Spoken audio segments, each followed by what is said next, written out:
Welcome, my darklings, to a tale as old as time itself, yet as fresh as yesterday's wounds. Ah, mother and daughter, a bond forged in love, shaped by legacy, and sometimes poisoned in the bloodline, the most sacred relationship, twisted into something that devours from within. Tonight's tale ends with something beautifully twisted, because not all inheritances come written in wills. Some are whispered from one bitter heart to the next, carried in DNA, and delivered through cutting words. This is the story of cycles that refuse to break, and the price of becoming your mother's daughter. The Morrison women passed down something far more dangerous than family heirlooms. They passed down criticism disguised as love. Grandmother Vivian taught it to Delores. Delores taught it to her daughters. Generation after generation, the poison spread. Andrea learned early that every achievement came with a correction. A good grade could have been better. A compliment became a warning. A success became a flaw waiting to be exposed. Andrea excelled anyway. Top of her class, scholarships, opportunities most people only dreamed of. But every victory was met with a reminder that she wasn't quite enough. Not pretty enough, not social enough, not grateful enough. When Brielle was born, Delores called her a second chance. And Brielle quickly learned the rules. Mocking Andrea earned approval. Cutting her down earned praise. Brielle watched her mother criticize her older sister for everything she did. She believed treating Andrea badly was how daughters earned love. Delores never told Brielle to be kind. Instead, she taught her exactly what not to become. And in Dolores's eyes, that meant never becoming Andrea. Before long, Brielle wasn't just copying her mother. She was becoming her. Andrea grew up and became everything she'd worked for. A successful attorney, respected by her colleagues, admired by her clients. Her accomplishments were praised everywhere she went, but around her mother and sister, none of it seemed to matter. She still felt like a child begging for acceptance, still searching for approval that never came. And no matter how much she achieved, she was never quite good enough. Every promotion became another criticism. Every success became another flaw they were eager to point out. As Delores grew older, her need for control only grew stronger. She called Andrea constantly, at work, at home, during meetings, sometimes several times a day. If Andrea answered, Delores found something to criticize.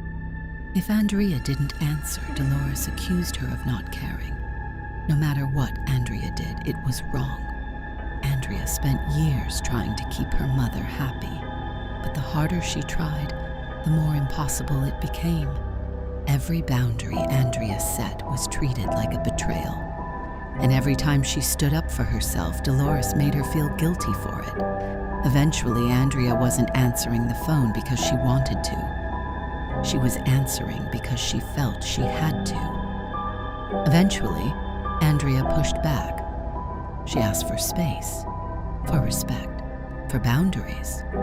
But in the Morrison family, boundaries were considered cruelty. And once again, Andrea found herself apologizing for wanting peace. Then one morning, everything changed. A massive heart attack ended Dolores's life. No warning, no second chances, no final reconciliation, only silence. Andrea expected overwhelming grief. Instead, she felt something far more complicated. Sadness, guilt, and relief. The criticism had finally stopped. 3 nights after the funeral, Andrea dreamed she was standing in an endless white mist, and waiting for her was Delores. But Delores wasn't alone. Behind her stood another woman, then another, and another. Generations of Morrison women trapped together, each carrying the same regret. Andrea's anger finally broke through. Years of criticism, years of guilt, years spent chasing love that always seemed just out of reach. She looked at her mother and felt every wound at once. My mother taught me this. Her mother taught her. Every woman in our family called it love. We were wrong, her mother said with regret in her voice. For the first time, Andrea saw regret instead of judgment. After death, we finally see the damage we've done. Don't let Brielle become me. Break the cycle, Andrea. And I'm sorry. Andrea awoke to a phone call. Brielle, already arguing, already criticizing. The cycle continuing exactly as before, but this time, Andrea recognized it and didn't give in. The cycle didn't break overnight. Brielle had spent her entire life learning the wrong lessons. She had learned that criticism was honesty, that cruelty was love, and that making others feel small made her stronger.